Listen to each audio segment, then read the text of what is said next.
तो हॅलो नमस्कार मित्रांनो, रामकृष्ण हरी. तर बघू शकता आज आलोय पालखीचं दर्शन घेण्यासाठी. आज खूप गर्दी पण आहे आणि वारकऱ्यांची पण सध्या आणि आता आपली काही पुण्यातील माणसं सुद्धा दर्शन घेण्यासाठी आली आहे.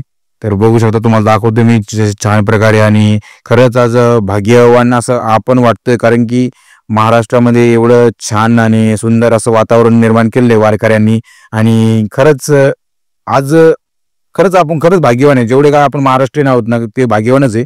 कारण की ज्यावेळेस असं काय आपल्याला बघायला भेटतं नवीन, आणि असं एकमेव राज्य मला असं वाटतंय महाराष्ट्र, जे की पूर्णपणे संतांच्या, आपण म्हणतो ना महाराष्ट्र हा पूर्ण संतांची भूमी आहे. तसा एक प्रकारे आपण संतांच्या मार्गावर चालतो आणि प्रत्येक गोष्टीमध्ये आपण आहे ना, प्रत्येक याच्यामध्ये सर्वात पुढेच आहे. कारण की ही जी भूमी आहे, महाराष्ट्राने खूप सारे लोक घडवली आहेत. खूप सारे महापुरुष पण महाराष्ट्रात मध्येच घडलेले. आणि आषाढीची वारी जी सुरू केलेली आहे ते संत संभाजी महाराजांनी केलेली आहे. आज शिवाजी महाराजांसारखा राजा जर झाला असेल तर ते आपल्याच राज्यामध्ये झालेलं आहे. डॉक्टर बाबासाहेब आंबेडकरांसारखी जर महापुरुष जन्माला आला असेल तर महाराष्ट्रामध्ये जन्माला आले आहेत. म्हणजे ही जी काय महानता आहे ती महाराष्ट्रापासून सुरू झाली आहे. आणि आज 29 राज्यापैकी पूर्णपणे 28 राज्ये आपल्या 28 राज्यातील लोक आपल्या राज्यामध्ये येऊन काम करतात. तर खरंच आपण भाग्यवान आहोत की आपण महाराष्ट्र राज्यामध्ये जन्माला आलो. पण जाऊ दे, आता तो भाग वेगळा आहे. परंतु खरं सांगायचं म्हटलं की आज आपण पालखीत दर्शन घेणार आहोत. तर बघू शकता, खूप सारी गर्दी आहे आणि खूप सारी वारकरी मंडळी आहेत, दर्शनासाठी आलेली आहेत. काही जण दिंडीत चालली आहेत पायी पायी. आणि संतांची भूमी म्हटल्यानंतर हा योग आपल्याला बघण्यासाठी मिळतोच. आणि यामध्ये खरंच काही आजोबांना मी विचारलं तर काही आजोबांचे खूप सारे अनुभव वेगवेगळे होते. सांगण्याचा त्यांचा एक्सपिरियन्स वेगळा होता आणि त्यांना म्हणजे आवड आहे. खरं तर म्हणजे सांगायचं म्हटलं की ते म्हटले की आम्हाला याच्यापासून म्हणजे काही मिळत पण नाही आणि याच्याशिवाय काही मिळणार पण नाही. म्हणजे की सांगायचा अर्थ असा होता त्या बाबाचा, की आपल्याला सुख जे आहे ते प्रत्येक गोष्टीमध्ये मिळतं असं नाहीये. की जे सुख म्हणजे कसं, की समजा एखादी गोष्ट कोणाला आवडत असेल ना, त्या गोष्टी म्हणजे तो सुख शोधतो. तसाच हा प्रकार आहे की काही आता वयोवृद्ध माणसं असेल किंवा वारकरी असतील की त्यांना आनंद हा आहे की त्यांना पायी दिंडी करायला आवडतं. आता काही तरुण पिढीचा वेगळा आनंद आहे. परत प्रत्येकाचा वेगवेगळा आनंद असतो. तसा बाबांचा पण आनंद वेगळा होता असं मी त्यांना विचारलं होतं. परंतु तो व्हिडिओ मी शूट नाही केला कारण की माझ्याकडून विसरून गेलो. परंतु तुम्हाला आता मी या व्हिडिओच्या माध्यमातून सांगतोय की म्हणजे असा माझा अनुभव होता. मी त्यांना विचारलं, त्यांनी त्यांचा अनुभव शेअर केला. आणि खरं मित्रांनो, मी जे काही व्हिडिओ वगैरे ब्लॉग वगैरे बनवतो याच्या मागे हेतू दुसरा काही नाहीये, परंतु फक्त हेतू असा आहे की आपले एक आठवण म्हणून राहावी. आणि ही आठवण आपल्याला काय म्हणजे ज्यावेळेस मी वय माझं जास्त होईल त्यावेळेस मला हे व्हिडिओ बघितल्यानंतर एक क्षण आठवेल म्हणून मी हे व्हिडिओ ब्लॉग वगैरे बनवतो. असं याच्या मागचं काही पैसे वगैरे कमवून असा हेतू नाही माझा.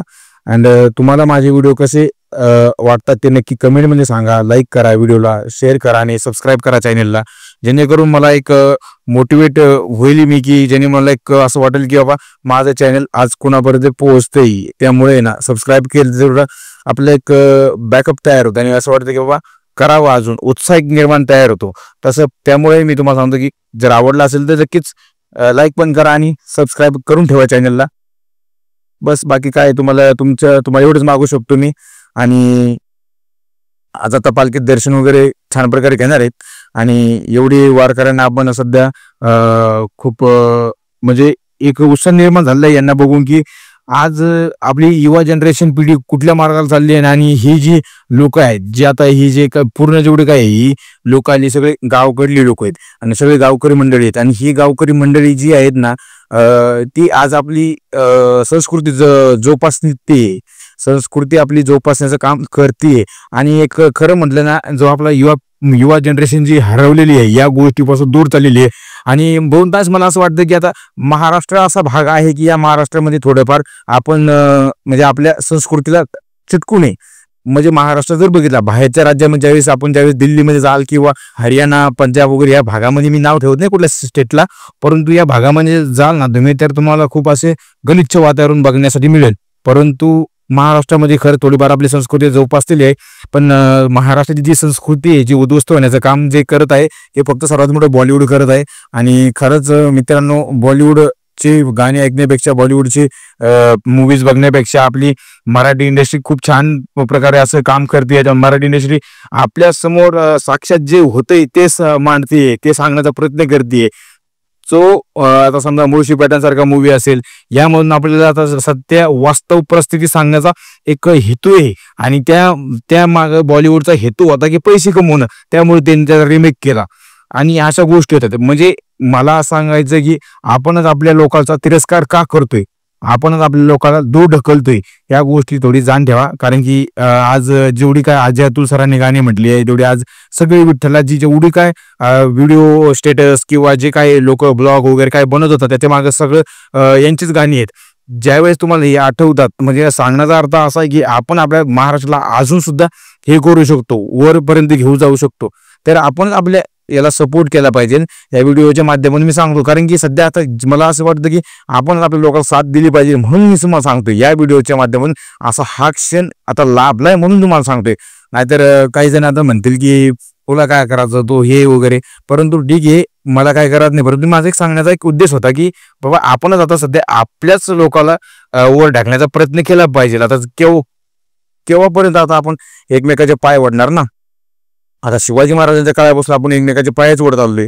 आता हे असं थोडाफार आपला साईडने एक प्रयत्न करू की एक म्हणजे सध्या आपल्या महाराष्ट्रीयन लोकांना, मराठी लोकांना एकमेकांना सपोर्ट करू, साथ देऊ आणि कुठेतरी घेऊन जाऊ. या परंपरेला जोपासना करू. या परंपरे आपली जी आहे ती वर्षानुवर्ष कायम राहिली पाहिजे, जेणेकरून येणाऱ्या युवा पिढीला, येणाऱ्या जनरेशनला समजली पाहिजे किंवा हा आपला घटक होता, हा आपला पार्ट होता. म्हणजे की या गोष्टीतून एक आनंद आहे. आता तुम्ही ज्यावेळेस बाहेरच्या कल्चरला अडॅप्ट करता, त्यावेळेस खूप साऱ्या अशा गोष्टी आहेत की त्या गोष्टीमुळे आपल्याला त्रास होतो. परंतु ज्यावेळेस तुम्ही ह्या वातावरणामध्ये राहता किंवा ह्या वातावरणामध्ये तुम्ही ज्यावेळेस असा मोकळा श्वास घेता, त्यावेळेस तुम्हाला जाण होती आणि जाणीवपूर्वक तुम्ही त्या गोष्टी करता. कारण की या संस्कृतीमध्ये असं शिकण्यासारखे आज संत तुकाराम महाराज झाले असेल किंवा संत ज्ञानेश्वर महाराज झाले असेल किंवा खूप सारे असे संत झालेले आहेत की ज्यांनी म्हणजे त्यांना समाजाने त्यांचा तिरस्कार केला होता. परंतु आज तोच समाज त्यांच्या पाठीशी, त्यांच्या दर्शनासाठी तरसतोय. आज तोच समाज किती धावपळ घेतोय. आज मी पालखीला ज्यावेळेस गेलो होतो, त्यावेळेस प्रत्येक समाजाचे, प्रत्येक जातीचे, प्रत्येक धर्माचे लोक तिथे आली होती.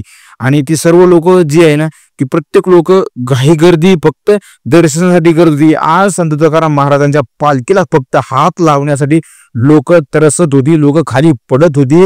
एक काळ होता की संत तुकाराम महाराजांना कोणी हात लावत नव्हतं. संत तुकाराम महाराज आणि ज्ञानेश्वर महाराजांचा तिरस्कार केला जात होता. संत तुकाराम महाराजांच्या याला गाथा बुडवल्या गेल्या होत्या. म्हणजे तुम्ही सांगा, एवढा तो काळामध्ये एवढा म्हणजे भयंकर होता. आणि आज त्याच परमात्माची, आज त्या देवताची पूजा केली जाते. आज त्या देवताला फक्त दर्शन घेण्यासाठी एवढं लोक त्रास आहे आणि एवढी लांब दूरून लोक येतात. म्हणजे हा सांगण्याचा उद्देश असा आहे की त्यांनी हार नाही मानली, आपण पण हार नाही मानायची. आपली परिस्थिती, आपल्याला हे जे आपले कल्चर आहे ते आपल्याला जपायचे.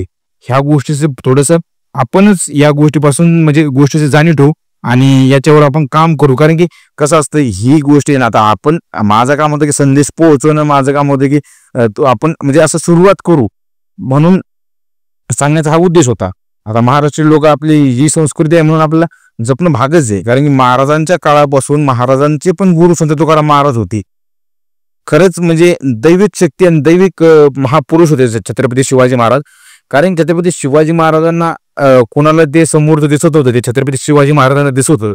कारण असं आहे की त्या माणसाने म्हणजे त्या देवानीच म्हणा, आपल्यासाठी तो एक देवच आहे एक प्रकार. म्हणजे छत्रपती शिवाजी महाराज देवच आहे. कारण की त्यांनी भविष्य ओळखलं होतं.